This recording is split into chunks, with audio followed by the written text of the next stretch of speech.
Welcome back. This is part 33 of my video series, How to Build a Neck-Through Bass. And we are in the home stretch. Let me tell you, this is always exciting. Going to go ahead and get strings back on the instrument here.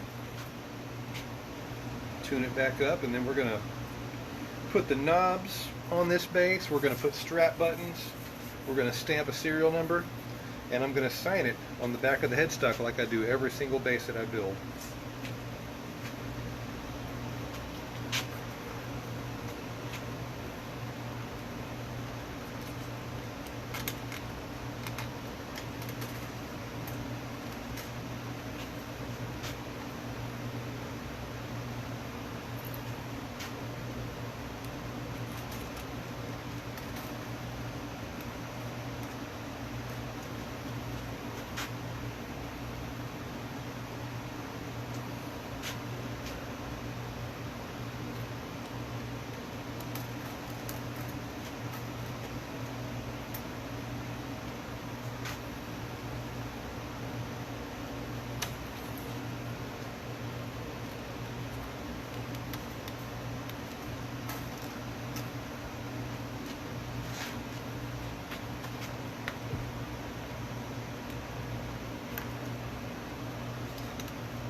When I tighten strings down, I don't use one of those crank winders. I just don't.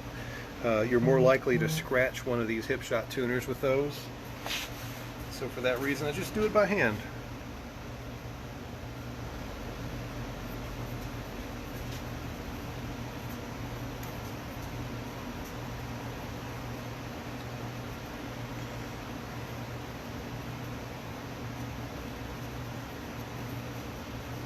I'm looking for a nice uniform stacking of the coils around the tuner post. I know it's just a visual thing, it's an OCD thing. I just don't like seeing gaps and big jumps from winding to winding. I like things to look nice and tight and uniform. So I'll sit there and fool with it until it looks right.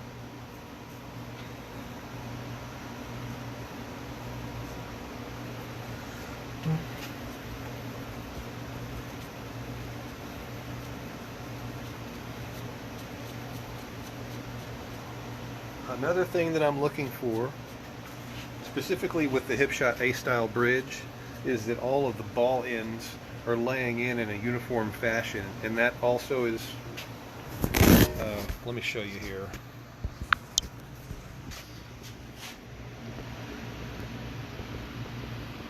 I want the circle looking up at me. That's just how I like to do it.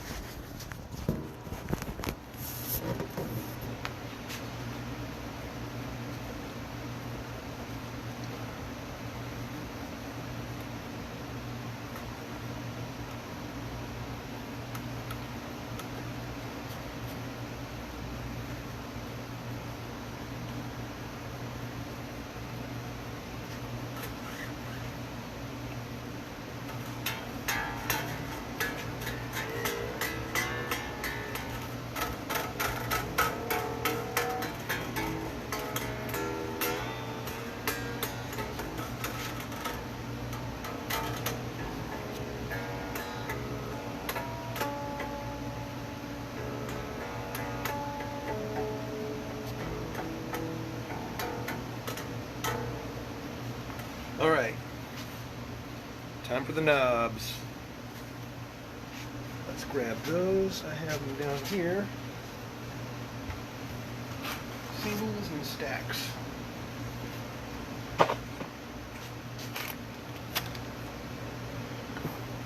This is one of the last 5 or so instruments that's going to have this particular 4-knob configuration with these knobs. These are the knobs from Kilo, and these are made to fit an 8mm and 6mm shaft split. So I'm going to grab a pair of those pairs.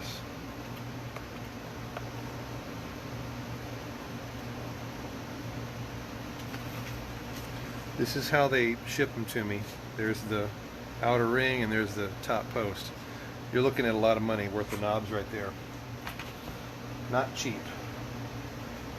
Okay, there's that, and we're going to get our singles. This is the JD 75-2-7. We'll grab a couple of those. I am going to keep the singles around. I've got some new pots coming in from a different manufacturer, and these large ones will fit those just fine. It's the stacks that are going to be a different size.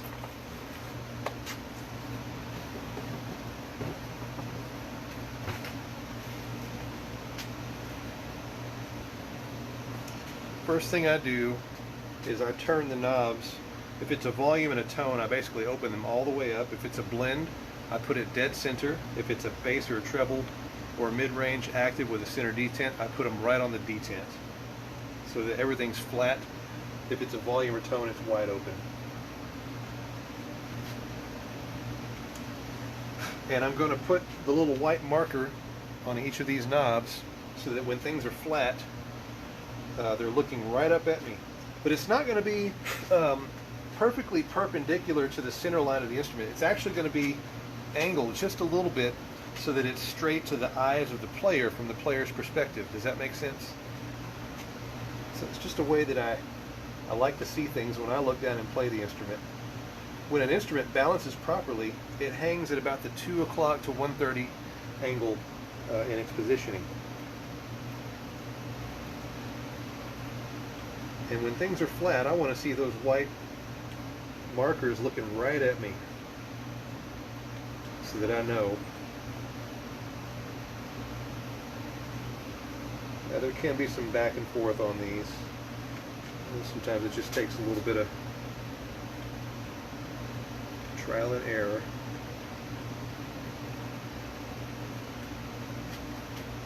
And I want to test and be sure that these knobs are not grabbing the top or bottom. That's very important. Alright, that looks good. Now, prepping the large ones, there's 2 set screws in these. What I'm going to do is go ahead and screw the set screw into where I can see it just about touching the sidewall. That way I'm not going to have to spend a bunch of time with this knob sitting on top of the instrument screwing in a bunch of slack. That leaves me more of a potential of scratching the instrument. Right on the detent. Marker looking at me.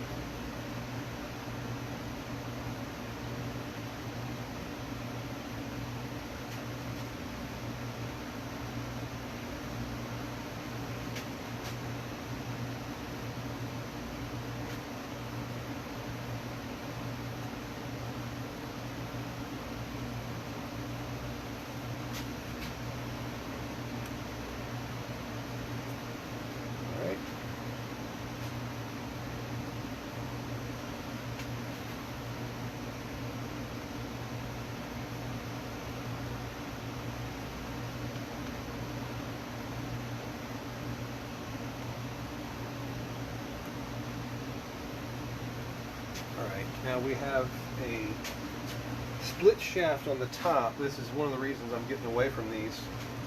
And because it's a split shaft, I need to fill it with something so that when the set screw pushes down, it doesn't crush that split shaft. So I'm going to get some wood veneer. Going to trim off a little bit here. And I'm going to cut a couple little pieces. We're going to pop those right in there so it fills that gap and creates a tight filling of sorts.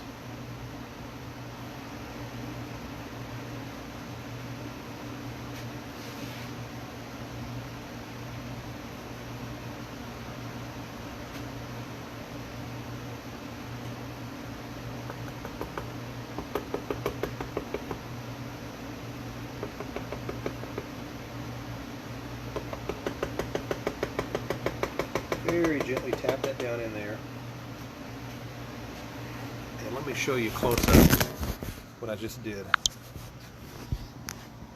You can see the veneer is filling that split in the shaft. Alright.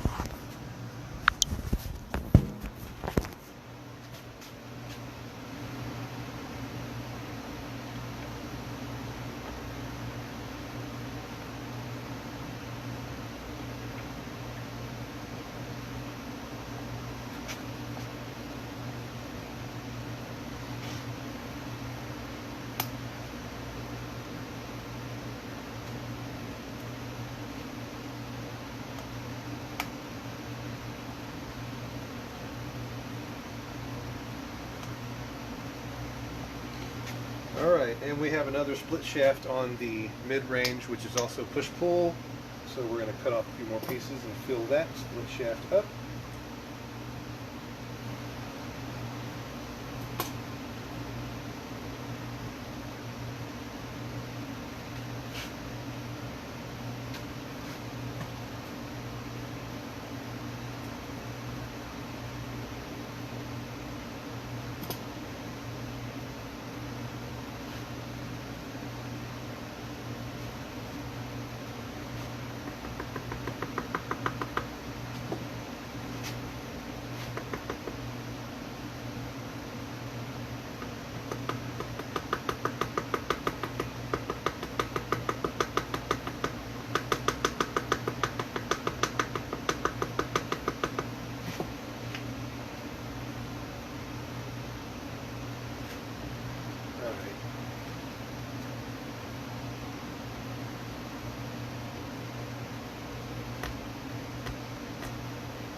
A little bit more of a tilt to it.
And now I have the player's perspective alignment of all these knobs. They're looking right at me as I look down on the bass. If I'm holding it, they're looking up. I've got a couple little fine-tuning adjustments to make on some of these, but we're very close. I'll sit there and fool with that for probably 30 more minutes until it looks perfect. All right, knobs are on though, and we're close. Strap buttons, let's go ahead and drill for those.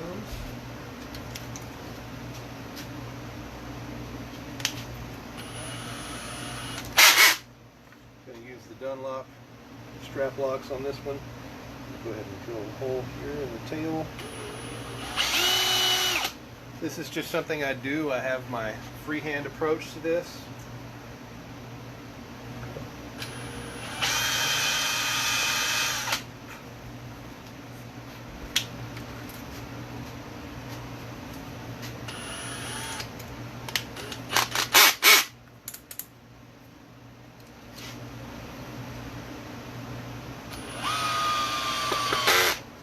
Low torque, especially if you're screwing into that alder tone block.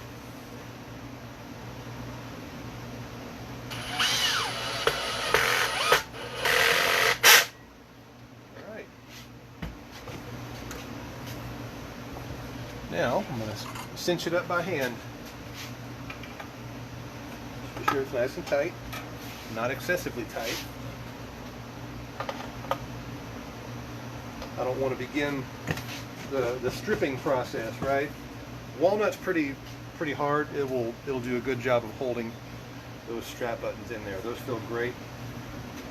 Okay, last step for this this video is the ever popular signature and serial number on the back of the headstock. I need to find the chart for this build and see what the serial number actually is.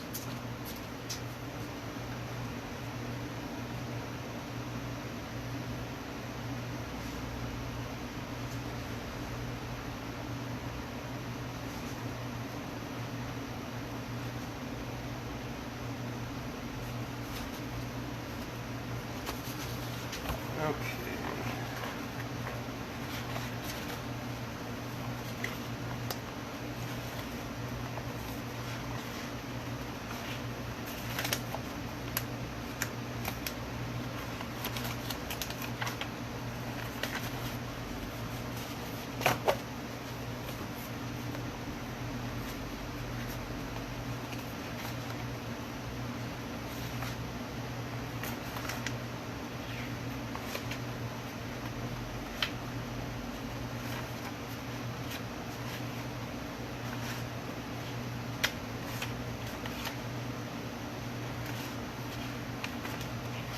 Is. This is number 464. We're getting close to 500 with all the builds that are in the queue. Yeah, 464. All right, I've got these super old number stamps. 464. It's going to get a 4 and a number 6. The 6 doubles as 9. You just turn it upside down.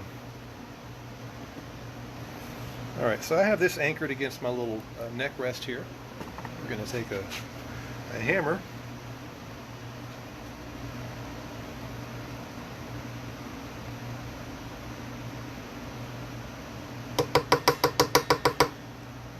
There's a 4.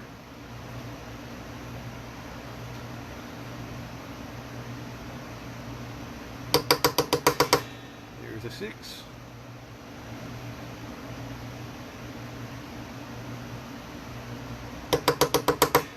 And there's a 4.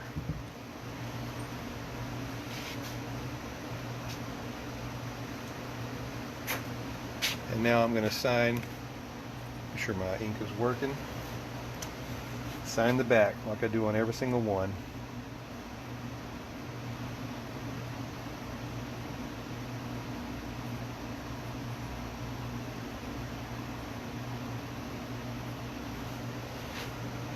And I'm going to go ahead and trace that serial number with this fine tip Sharpie.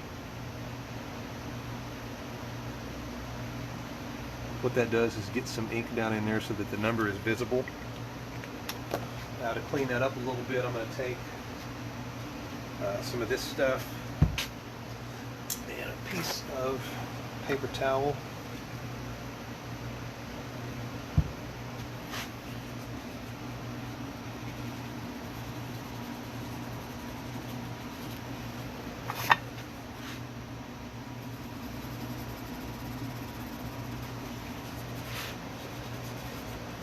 Gives it a nice clean look.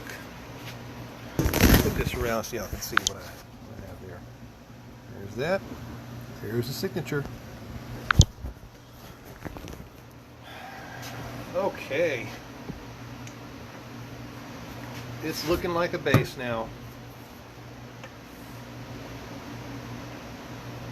Oh, and another thing, there is going to be a ramp. I made a ramp off camera.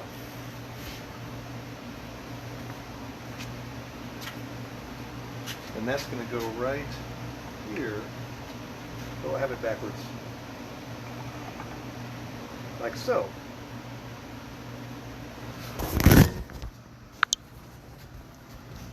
Like that. So pretty cool. All that is left is obviously there's the intensive playing testing that I do on each bass. I'm going to have to spend some time with this thing and play it and be sure it does everything I would expect it to do. If I find any shortcomings, I will fix them and be sure that it's up to par. And then once it's ready, then I'll do a video demo, an official video demo. And that is when I have time. Sometimes I don't have time to get those together and put them out for everyone to see, but I do my best to demo every bass that I build. That way the customer that ordered that bass can see it and hear it before they actually get it in their hands. And it's an exciting time. All right. So part 34 will be the next installment of this video series. And that will be test playing. You'll get to kind of see what I look for and listen for and feel for as I test and play and get to know each instrument. And that will kind of be like a behind the scenes video. You might hear me talking to myself a lot. All right. Thanks for watching. See you soon.